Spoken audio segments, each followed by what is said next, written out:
আসসালামু আলাইকুম প্রিয় দর্শক, চ্যানেল আই সংবাদে স্বাগত। আপনাদের সঙ্গে আছি আমি সামির হোসেন।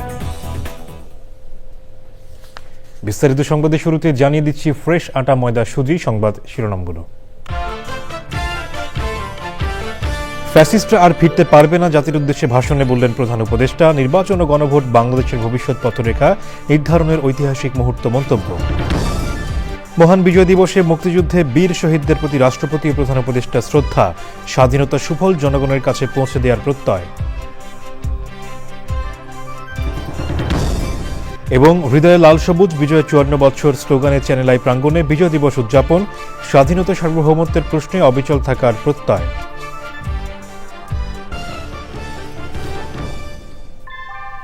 ভূমিকম্প সহনীয় মোস্ট ডিউরেবল দেশের প্রথম থার্মেক্স রড সালাম স্টিল। সালাম স্টিল বোঝে ডিউরেবিলিটি। সালাম স্টিল, মোস্ট ডিউরেবল স্টিল। সংবাদ শিরোনামগুলো জানাচ্ছিলাম। এখনকার সংবাদ আয়োজন একই সঙ্গে চ্যানেল আইয়ের ইউটিউব চ্যানেল এবং চ্যানেল আইয়ের ওটিটি প্ল্যাটফর্ম আই স্ক্রিনে লাইভ স্ট্রিম হচ্ছে। শুরুতেই বিজয়ের মাস।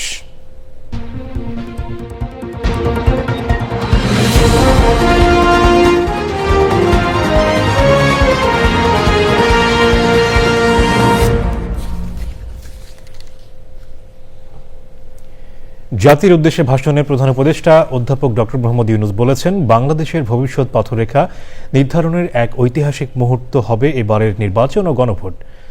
এই ভোটের মাধ্যমে ঠিক হবে নতুন বাংলাদেশের চরিত্র, কাঠামো ও অগ্রযাত্রার গতিপথ। তিনি বলেন, ফ্যাসিস্ট ও টেররিস্টরা অস্থিরতা সৃষ্টি করতে চায়, তবে তারা এদেশের পবিত্র মাটিতে আর কোনোদিন ফিরে আসবে না। মহান মুক্তিযুদ্ধ ও জুলাই গণ অভ্যুত্থানের ঐতিহাসিক অনুপ্রেরণা ধারণ করে ঐক্যবদ্ধ হয়ে এগিয়ে যাওয়ার আহ্বান জানান প্রধান উপদেষ্টা। মোস্তফা মল্লিকের রিপোর্ট।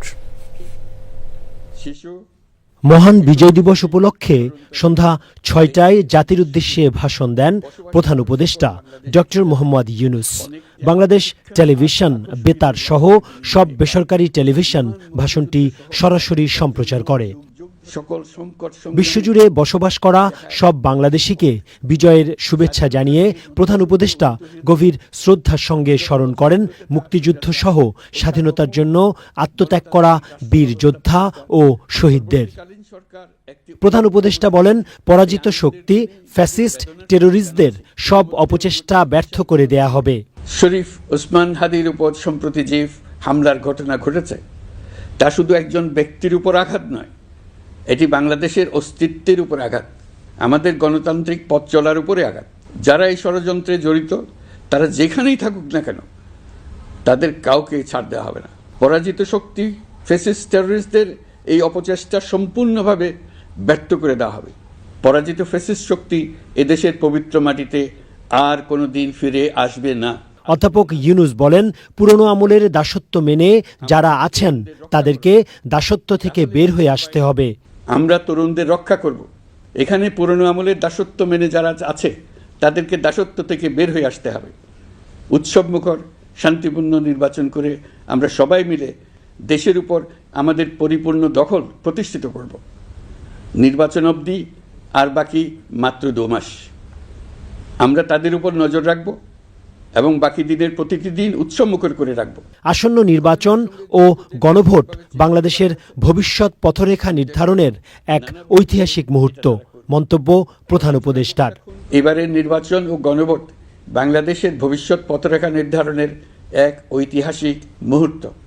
আমরা কোন ধরনের রাষ্ট্র প্রত্যাশা করি তা নির্ভর করবে গণভোটের ফলাফলের উপরে। এই ভোটের মাধ্যমে ঠিক হবে নতুন বাংলাদেশের চরিত্র, কাঠামো ও অগ্রযাত্রার গতিপথ। নতুন বাংলাদেশ গঠনের দায়িত্ব আমাদের সবার। আপনাদের মূল্যবান ভোটেই আমাদের রাষ্ট্রের ভবিষ্যৎ নির্ধারণ করবে। তাই ভোটকে শুধু কাগজে একটা সিল মারার আনুষ্ঠানিকতা হিসেবে দেখলে হবে না, বরং এটি হবে নতুন রাষ্ট্র বিনির্মাণে আপনার সক্রিয় অংশগ্রহণ। যারা ভোট বাক্স ডাকাতি করবে তারা দেশের মানুষের স্বাধীনতা হরণকারী, তারা নাগরিকদের দুশ্মন। প্রধান উপদেষ্টা বলেন, গণতান্ত্রিক উত্তরণের পথে যে নবযাত্রা সূচিত হয়েছে তা এগিয়ে নেয়াই সম্মিলিত দায়িত্ব। Mostafa Mallik, channel I, Dhaka. মহান বিজয় দিবসে জাতির পক্ষ থেকে ৭১-এর বীর শহীদদের প্রতি শ্রদ্ধা জানিয়েছেন রাষ্ট্রপতি ও প্রধান উপদেষ্টা। ভোরে সাভার জাতীয় স্মৃতিসৌধে জাতির সূর্য সন্তানদের প্রতি প্রথমে শ্রদ্ধা জানান রাষ্ট্রপতি মোহাম্মদ শাহাবুদ্দিন। এরপর বীর শহীদদের প্রতি শ্রদ্ধা জানান অন্তর্বর্তী সরকারের প্রধান উপদেষ্টা প্রফেসর মোহাম্মদ ইউনূস। পরে বিভিন্ন রাজনৈতিক দল ও সংগঠন শ্রদ্ধা জানায় বীর শহীদদের প্রতি।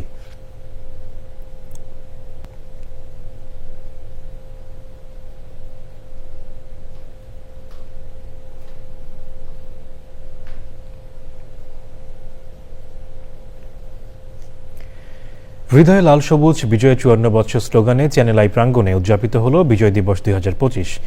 দেশের স্বাধীনতা ও সার্বভৌমত্বের প্রশ্নে দৃঢ়ভাবে অবিচল থাকার প্রত্যয় উপস্থিতিদের। মিথিলা নাজরিনের রিপোর্ট।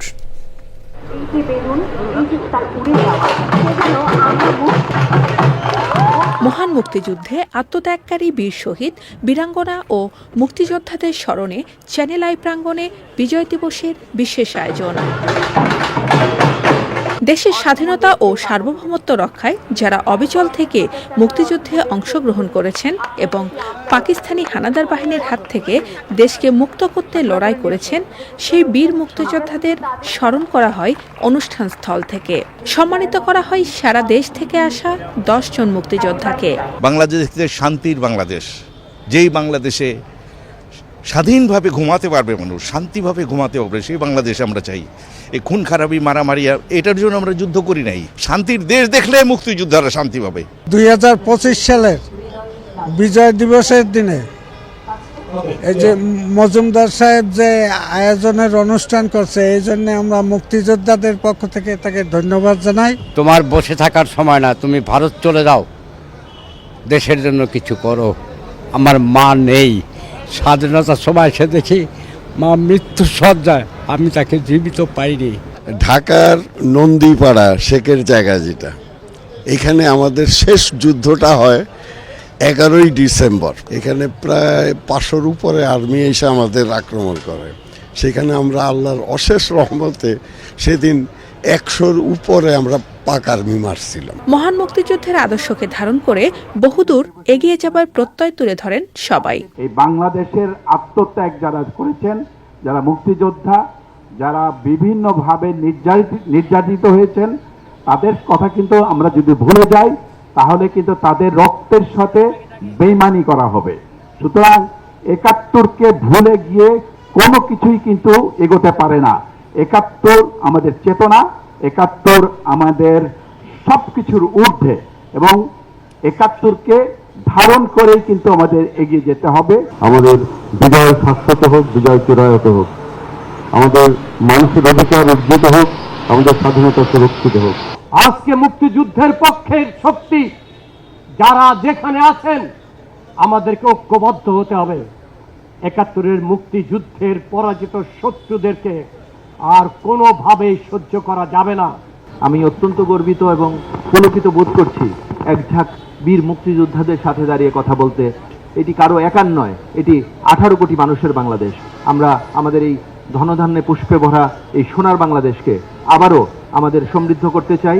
সাংস্কৃতিক আয়োজনে ছিল চ্যানেল আই এবং প্রকৃতি ও জীবন মিউজিক ক্লাবের পরিবেশনা। দেশাত্মবোধক গান, কবিতা, নাচ সহ নানা আয়োজনে উদযাপিত হয় বিজয়ের উচ্ছ্বাস।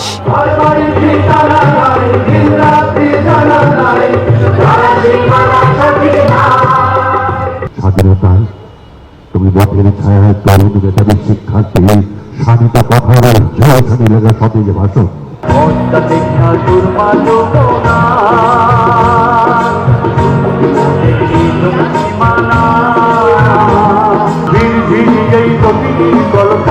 আমি দেব না অবুঝ সবুজ সোনালি রূপালি গলার গান।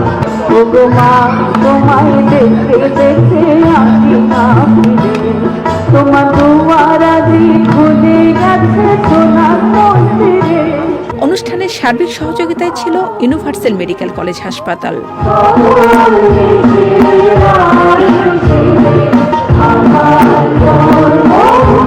Mithila Naznin, channel I, Dhaka.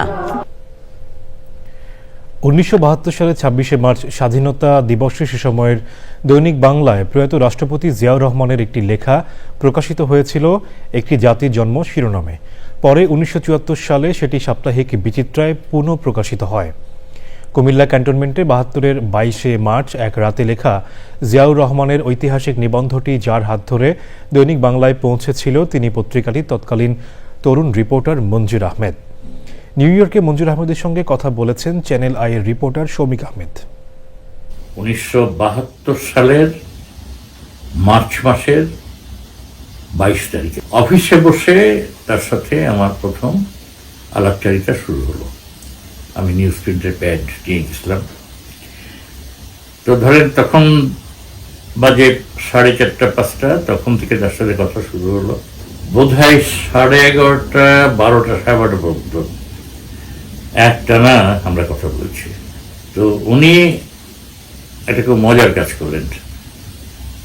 সব তখন তো মানে রাত 12:30, একটা শুনশান চারিদিকে। উনি ড্রাইভারকে ছেড়ে দিলেন, বলে তুমি যাও, গাড়ি আমি চালাবো। তো ড্রাইভার চলে গেল, উনি স্টিয়ারিংয়ে বসলেন আমাকে পাশে নিয়ে। তারপরে উনি বাসায় গেলেন না, উনি ক্যান্টনমেন্টটা ঘুরতে লাগলেন। বললেন আমাকে, চলেন আপনাকে আমি ক্যান্টনমেন্টে ঘুরিয়ে দেখাই। তো উনি নানান রাস্তায় যেতে যেতে দেখালেন যে দেখেন এই ক্যান্টনমেন্টে যে সৈনিকরা শহীদ হয়েছে তাদের নামে আমি এক একটা রাস্তার নাম করেছি। সকালে উঠে তৈরি হয়ে উনি আবার জিপ পাঠিয়েছেন, ওইটাই আমি তার অফিসে চলে গেলাম, ঢাকায় রওনা হবো। তো রওনা হওয়ার আগে উনি একটা সিগন্যালসের একটা জিপ আমার জন্য ঠিক করেছেন ঢাকায় নিয়ে যাওয়ার জন্য। তা আমি বিদায় নিয়ে হাত মিলিয়ে মানে হাত মেলাবার জন্য যখন হাতটা পেরিয়েছি তখন উনি হঠাৎ একটা লেখা বের করে আমার দিকে বলেন যে আমি একটা লেখা লিখে ফেললাম, এটা আপনি নিয়ে যান। তা আমি খুব অবাক হলাম, দেখলাম লেখাটা একটি জাতির জন্ম। আমি আপনি কখন লিখলেন এটা? ওটা আপনি ঘুমোতে যাওয়ার পরে। আমি সাংঘাতিক ভালো কথা আপনি লিখেছেন। তো আমার মাথায় চটকা একটা জিনিস খেললো যে এই লেখাটা পত্রিকা যদি তার নিজের হাতের স্বাক্ষর দিয়ে ছাপা হয় এটা গুরুত্ব অনেক বাড়বে। তা আমি তাড়াতাড়ি নিউজ প্রিন্টে প্যাডটা বের করে সামনে ধরলাম, বললো যে আপনি আপনার নামটা এখানে লিখে দেন, এই নাম সহ ছাপবো। তো উনি নিউজ প্রিন্টের প্যাডের উপরে বড় বড় করে লিখলেন জিয়াউর রহমান। আমার কাছে এখনো আছে, আমি ওটা এখনো বই বেড়াচ্ছি, এখনো আমার কাছে এটা আছে। দর্শক, এ নিয়ে বিস্তারিত দেখবেন আজ রাত 10:20 বিজয় দিবসে চ্যানেল আই-এর বিশেষ আয়োজন একটি জাতির জন্ম অনুষ্ঠানটি চ্যানেল আই-এর সকল ডিজিটাল প্ল্যাটফর্মে একই সঙ্গে প্রচার হবে। বিভিন্ন ক্ষেত্রে অসামান্য অবদান রাখায় বিশিষ্টজনদের সম্মাননা দিয়েছে Asian journalist and human rights activist forum. রাজধানীর একটি হোটেলে এই সম্মাননার আয়োজন করা হয়। স্বাধীনতা সার্বভৌমত্ব রক্ষায় অবদান রাখায় সম্মাননা পেয়েছেন অবসরপ্রাপ্ত lieutenant general doctor Chowdhury Hasan Suhrawardy. সঙ্গীতে বিশেষ অবদানের জন্য সম্মাননা তুলে দেওয়া হয় বিশিষ্ট নজরুল সঙ্গীত শিল্পী ফেরদৌস আরাকে। সাংবাদিকতায় বিশেষ অবদানের জন্য সিনিয়র সাংবাদিকদের সাথে সম্মাননা পেয়েছেন চ্যানেল আই-এর জার্মানি প্রতিনিধি হাবিবুর রহমান হেলাল। এছাড়া বিভিন্ন ক্যাটাগরিতে 40 জনকে এই সম্মাননা প্রদান করা হয়। এর আগে সংগঠনের পক্ষ থেকে একটি স্মরণিকার মোড়ক উন্মোচন করা হয়। আমিন জুয়েলার্স আন্তর্জাতিক সংবাদ।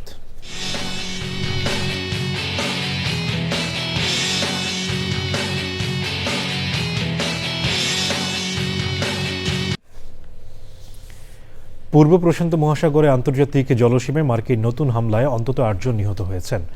মার্কিন সামরিক বাহিনীর সাউদার্ন কমান্ড জানায় সোমবার 3টি নৌযানে প্রতিরক্ষামন্ত্রী পিট হেগসেথের নির্দেশে হামলা চালানো হয়। যুক্তরাষ্ট্রের দাবি নিহতরা মাদক পাচারের সঙ্গে জড়িত, তবে এ দাবির পক্ষে কোনো প্রমাণ দেয়া হয়নি। আন্তর্জাতিক আইন বিশেষজ্ঞরা বলছেন ভেনেজুয়েলার আশপাশে চলমান এসব হামলা বিচার বহির্ভূত হত্যাকাণ্ডের শামিল। মাদক দমন অভিযানের নামে ক্যারিবীয় অঞ্চলে যুদ্ধজাহাজ, ড্রোন ও যুদ্ধবিমান মোতায়েন করেছে যুক্তরাষ্ট্র। ভেনেজুয়েলা অভিযোগ করে বলছে এই সামরিক তৎপরতার উদ্দেশ্য দেশটির তেল ও গ্যাস সম্পদ দখল। এর মধ্যেই ভেনেজুয়েলার কাছের দেশ ত্রিনিদাদ ও টোবাগো যুক্তরাষ্ট্রকে তাদের বিমানবন্দর ব্যবহারের অনুমতি দিয়েছে। শেষ করার আগে ফ্রেশ আটা ময়দা সুজি সংবাদ শিরোনামগুলো জানাচ্ছি আর একবার। ফ্যাসিস্ট আর ফিরতে পারবে না, জাতির উদ্দেশ্যে ভাষণে বললেন প্রধান উপদেষ্টা। নির্বাচন ও গণভোট বাংলাদেশের ভবিষ্যৎ পথরেখা নির্ধারণের ঐতিহাসিক মুহূর্ত মন্তব্য। মহান বিজয় দিবসে মুক্তিযুদ্ধে বীর শহীদদের প্রতি রাষ্ট্রপতি ও প্রধান উপদেষ্টা শ্রদ্ধা, স্বাধীনতার সুফল জনগণের কাছে পৌঁছে দেওয়ার প্রত্যয়। এবং হৃদয়ে লাল সবুজ বিজয়ের 54 বছর স্লোগানে চ্যানেল আই প্রাঙ্গণে বিজয় দিবস উদযাপন, স্বাধীনতা সার্বভৌমত্বের প্রশ্নে অবিচল থাকার প্রত্যয়।